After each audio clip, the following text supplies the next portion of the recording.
It's the Mississippi Economic Council, and it is a group of business leaders from throughout the state of Mississippi that has a primary goal of creating policy and working with the legislature around that policy to promote economic development throughout the state. Today is all about Capital Day. Business leaders gathering to hear from our political leaders. The governor was here today, Secretary of State, the insurance commissioner was here, all to tell people about what's up in front of the legislature this session, the issues that are there. We're headed over to the Capitol in a few minutes to meet with the Lieutenant Governor, the Speaker of the House, just hear what's going on, what the issues are, and to be able to express ideas with our legislature about how we can promote economic development in the state. And Capital Day is one of our signature meetings. We appreciate you all braving the bad weather and coming out today and making this event a success. And of course, we're going to hear from some distinguished speakers this morning here at the Marriott, and then go to the Capitol and hear from some more. And before we start, I'd like to bring forward our chairman for MEC for this year from the Trustmark Corporation, the CEO of that bank, our leader for this year at the MEC, Jerry Host. Jerry, come on up and welcome everybody.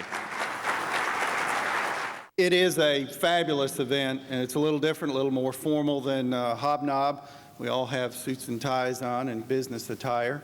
But nonetheless, I think very productive. Productive from the standpoint of you being able to visit with other business leaders throughout the state, and also to hear directly from our key legislative leaders about what's on the agenda and to give your input. And that's not something we take for granted, Governor.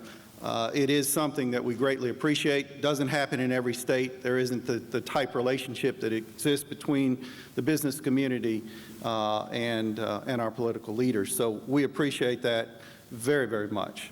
Let me just please tell you to have a great day. I think it's going to be filled with so many great ideas and thoughts and understanding of what's going on.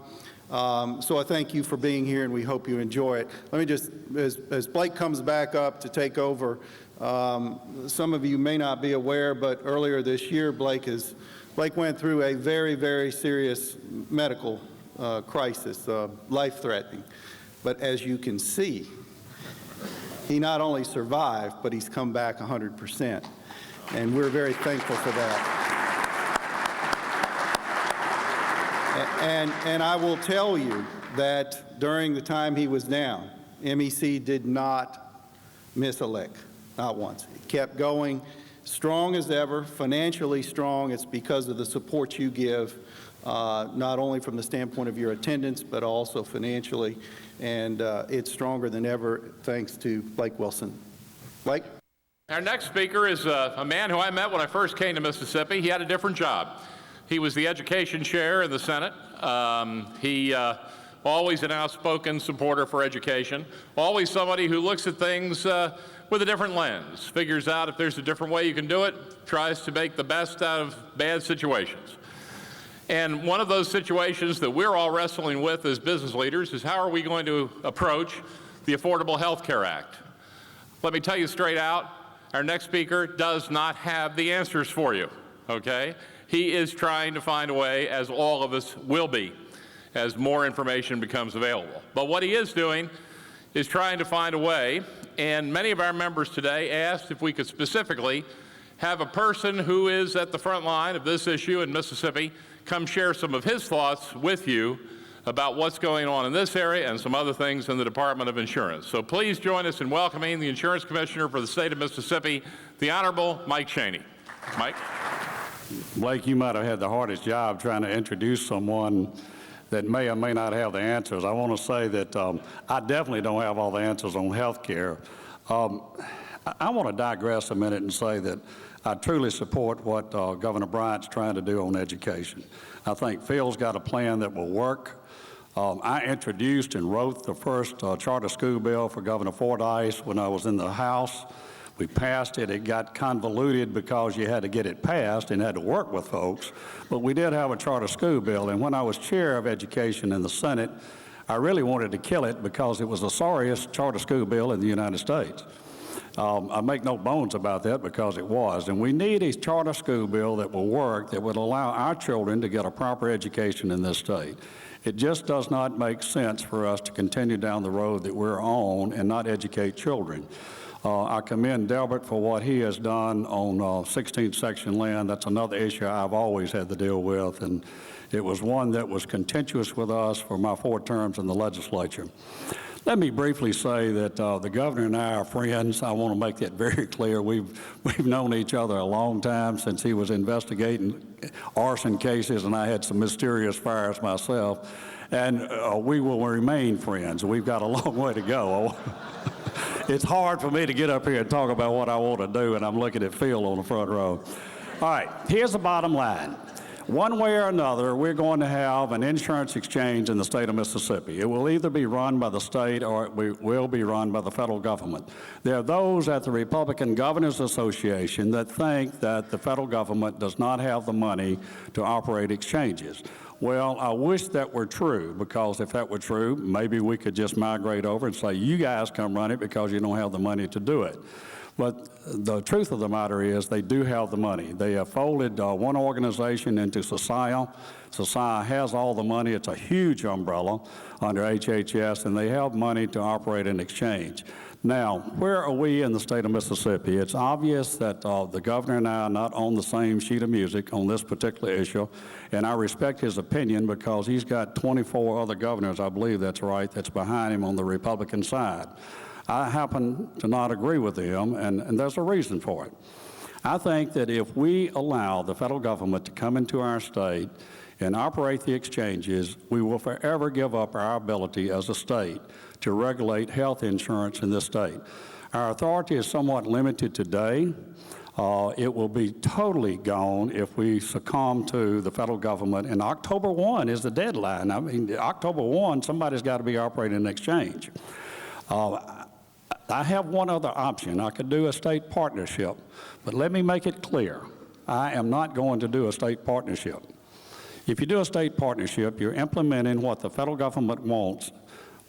Everything that they want done, they will dictate to you, and you will still have no say-so. It's just as bad as letting the federal government run the exchange. Now, here's the issue. The issue is HHS has not approved Mississippi's blueprint. We're the only state in the union they have not approved.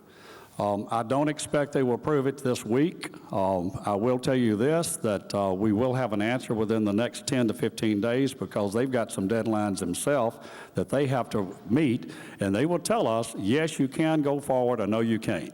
And it will not be on the authority issue. I think it will be over the fact of whether or not we could implement a state-based free market exchange and still have the ability to interact with other agencies in the state.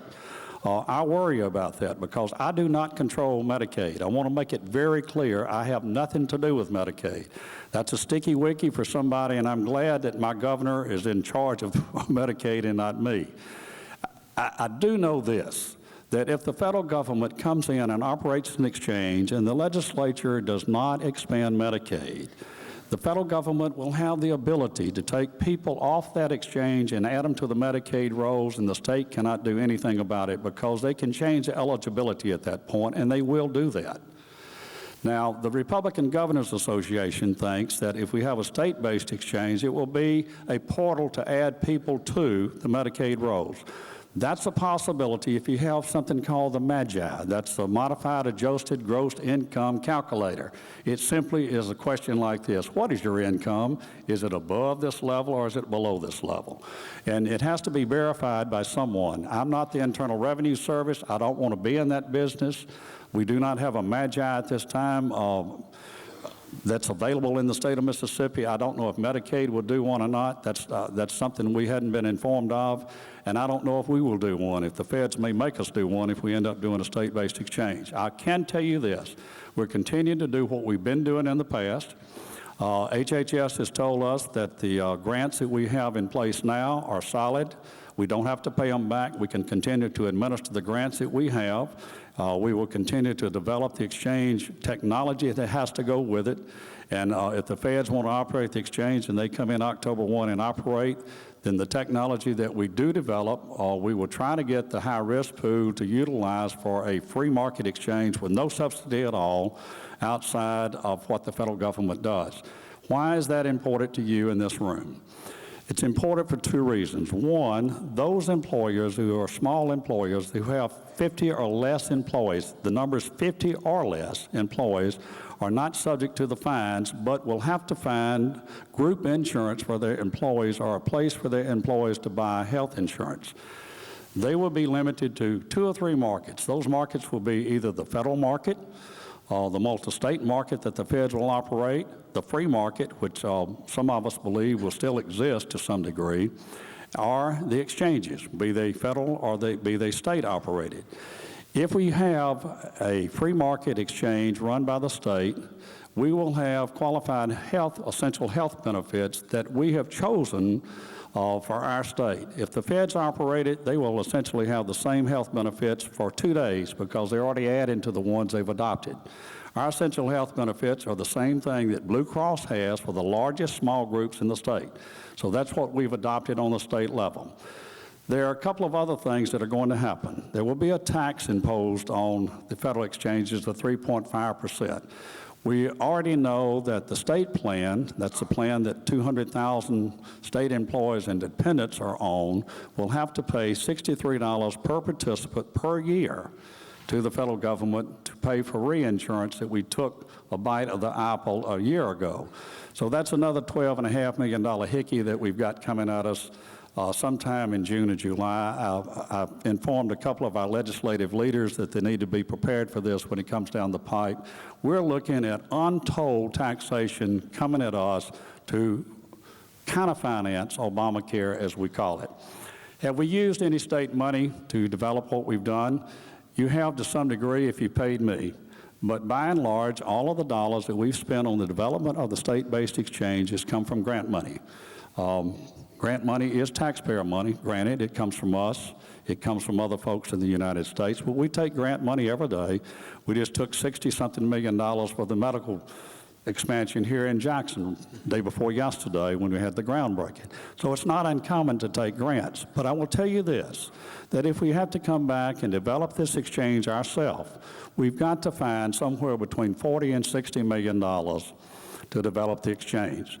Now, the best caveat I can leave you with is some hope. If we do have a state-based exchange, and it's not up to the governor and I to decide that anymore, it's up to Kathleen Sebelius, the Secretary of HHS, then we have the possibility of adding 50,000 to 60,000 people on the exchange that normally would be put under the Medicaid rolls. These are the people between 100 and 138% of poverty level. Our poverty level is 133% for Medicaid eligibility plus a 5% deviation for income. Those people would be put on the exchange. 98% of their premium would be paid for by the federal government on the sliding scale. And those people would put up about $200 a year to have health insurance. To a provider like a hospital and a doctor, they get better benefits. There are better benefits than what they would get if they were serving those people under Medicaid. To the state of Mississippi, it saves between $1,000 to $2,000 on each person you put on the exchange, which regates to something like $50 to $100 million savings per year. If the feds operate the exchange, they're going to send them to Medicaid, and the state will have to find some funding mechanism. I don't know what will happen. It's in Kathleen Sebelius' hands today. We'll survive one way or another, and I will continue working for the citizens of this state and to try to develop some type of health care system that we can live with and continue to have employment. I will tell you what will happen to this state. If we do not provide some type of health benefits to our citizens, the jobs are going somewhere else. They will not stay in this state. When we survey folks, the number 2 thing for employees are the benefits that they receive from their employer. When you look at the surveys, we got one the other day from some health association that showed 72% approval rate on what we're doing, 52% in the 5 counties of Madison, Hines, Washington, another county. We think we're on the right track. Reasonable minds, smart minds can disagree and still remain friends, and I hope that's where we are today. Governor, thank you for letting me be here and talk to you. Phil, thank y'all. Thank you so much, Blake. That is a sobering and interesting subject, and of course everybody's question is, well, where's MEC on this? Like all of you, we're working on it. We're talking to our national our associations in other states. We're sharing dialogue. We're trying to figure it out like everybody, like our governor, like the insurance commissioner.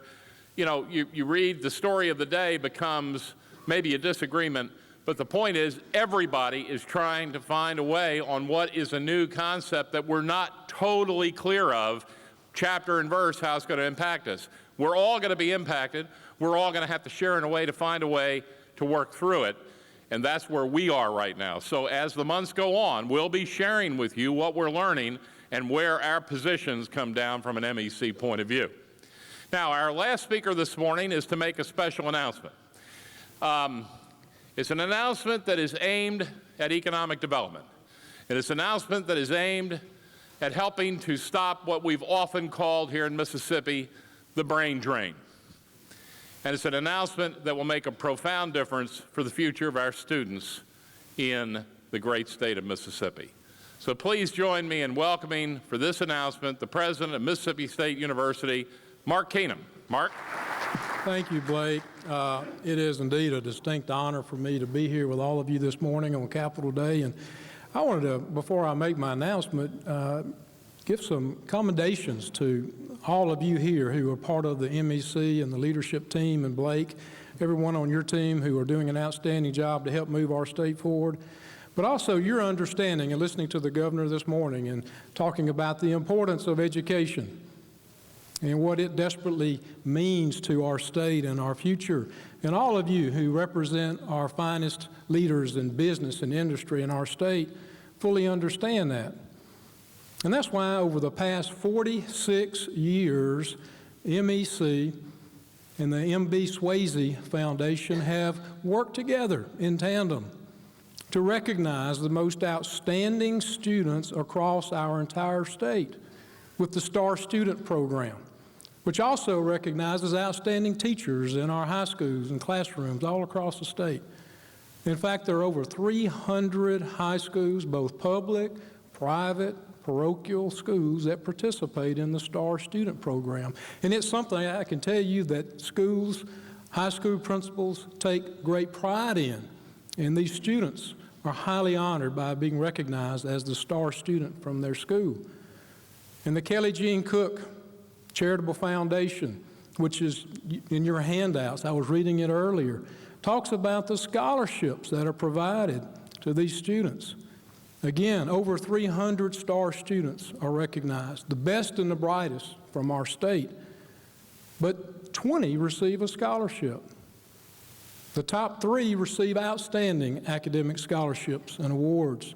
The remaining 17 receive an award, a one-time award of $500. It's very helpful to these students and their families as they pay for their cost of education. But today, working in tandem with the MEC leadership, recognizing the importance of these students and their great achievements, Mississippi State University is announcing that we are creating an MSU Star Scholarship Program so that every Star student of those 300 plus, in addition to those 20 recognized, will receive a scholarship of $6,000.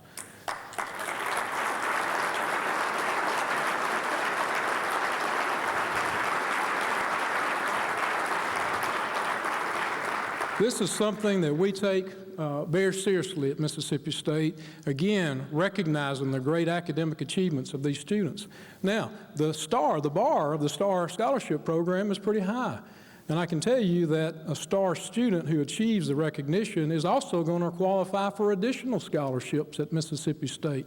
In fact, our scholarships will range between $12,000 to $34,000 and possibly as high as $54,000 for a Star student.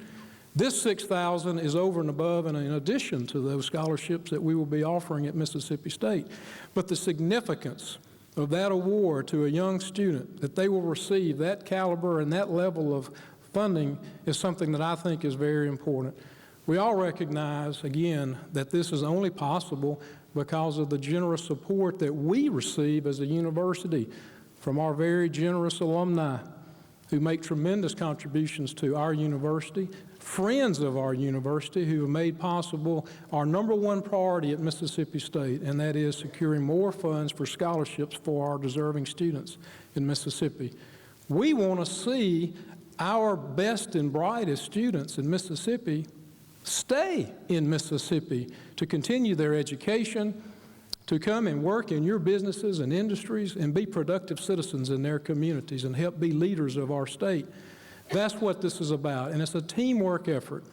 So we're very blessed that Mississippi State, all 8 of our institutions of higher learning have tremendous leadership in Commissioner Hank Bounds and his vision for working with us, our outstanding Board of Trustees, who recognize not only the importance of what we do in the classroom, but what we do in our cutting-edge research and technology. As Secretary Hosemann pointed out, we are helping to make a difference in solving critical needs and problems in our state and providing critical outreach and service.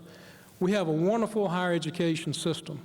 And partnering with organizations such as yourself, key leaders in the state, as you go up to the legislature and meet with our leaders in the Capitol, I hope you'll share with them your support for good funding at their level and adequate appropriations to meet our needs for higher education in our state. And yes, we need bond funding as well to maintain the critical infrastructures on our campuses. Your leadership, your influence can have a tremendous impact on moving higher education forward, helping us make a difference to move Mississippi forward. So again, I'm honored, Blake, to be here. It's a great privilege for me to partner with you to make this announcement for more scholarship support for our students in Mississippi. Thank you for what you do. Appreciate it.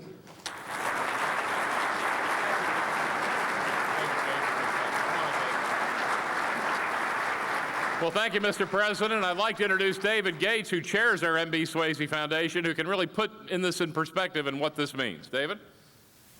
Thank you, Blake. Again, you have at your seat the handout that describes what's going on with the STAR program. It's been a great program, as Dr. Keenum's described, for many years. And it's really exciting to have a real direction, some tangible additional scholarship for some of these students. Some of the top ones get recognized, but not all of them do. So this is a great opportunity for our students. We're really excited. I would say one other thing as well. You can continue to support the STAR Student Program. There's a place in there if your business or if you individually want to continue to help us support the program and continue to see it grow. We would love to have your support for that. But Dr. Keenum, thank you so much for your leadership and for doing this today. We're really excited. We're really excited for the kids and for their futures and the future of our state. Thank you very much. Mississippi State University today, we were very pleased to announce our partnership with the MEC to support their STAR student program in Mississippi. As you know, it's a program that recognizes over 300 students across the state for their outstanding academic achievements. There is a Kelly Jean Cook Scholarship that is awarded to the top 3 STAR students in Mississippi, and then 17 other students are recognized with some financial assistance. But today, Mississippi State University is partnering with MEC to announce our Mississippi State University STAR Student Program, where we will award $6,000 in scholarship to every STAR student recognized by MEC. So for us, we look at this as an opportunity to try to help keep our best and brightest students here in Mississippi to attain their education, to go on to be productive leaders in our state. Tell us what kind of potential does this program have? Well, we see tremendous potential on this program because the STAR students that are recognized that would enroll at Mississippi State or any of our institutions of higher learning are at such a level academically, they're going to already qualify for substantial scholarships. But there are different school districts and schools across the state that have different levels of STAR students. And there's some gaps in the amount of funding between a student, for example, with a 36 ACT versus a student with a 26 ACT, and they both may be recognized from their respective schools as a star student. This $6,000 will augment and support the scholarships that these individuals will already earn for their academic achievements at our university. So this will be an increase, and it just shows the significance of that young person, that young student, for their achievements, not only in being recognized and recognizing their star teacher, but there's a financial reward as well for being the star student in their respective schools. Tell us about the Mississippi Economic Council and your role with working with them through higher education to be able to create jobs in the state. Well, MEC and Mississippi State and all of our institutions of higher learning work hand in hand because education is critical for our future as a state in economic development. And I'm so pleased that for 46 years, MEC and the leadership have recognized the importance of education, and not just K-12, but an important component of higher education. In Mississippi, we unfortunately rank towards the bottom in the nation as far as the percentage of our adults who have obtained at least a bachelor's degree. For Mississippi to move forward, to be all that we need our state to be, we've got to have a better educated citizenry. That means more college graduates to help us attract business investment, create even more jobs in our state. So our university system, higher education, the leadership of Commissioner Hank Bounds, working in tandem with Blake Wilson here at MEC and their vision and leadership, working with our leaders and the legislature, the governor, and so forth, is critical. That we work together in tandem as a team to help move our state forward, but it's get back down to it, education is the key to our future success. In general, the MEC has developed Blueprint Mississippi, which very much parallels a lot of the ideas that the governor has in his Mississippi Works program. Issues around economic development, using the medical community as an economic driver within the state, creating a medical corridor here in Jackson where various hospitals and clinics work together in such a way to make it more efficient and affordable and to attract people from other areas outside the state that would utilize our medical services. So the concept of medical as an economic driver, promoting better education throughout the state are the main issues that we're looking for. Are you encouraged by everything that you've seen and heard here today? I'm very encouraged. What you see is, although, for instance, when the state insurance commissioner talked about his differences with the governor, obviously you're going to have differences, but you have people that are willing to sit down, talk about them, to work through them, and do things that will continue to move Mississippi along. If people have questions or like more information, what should they do? They should contact the CEO, president and CEO of MEC, who is Blake Wilson. Many people throughout the state know Blake. Contact him, or to go to the MEC website where you can see a complete listing of all of the MEC supported legislative initiatives as well as the entire copy of Blueprint.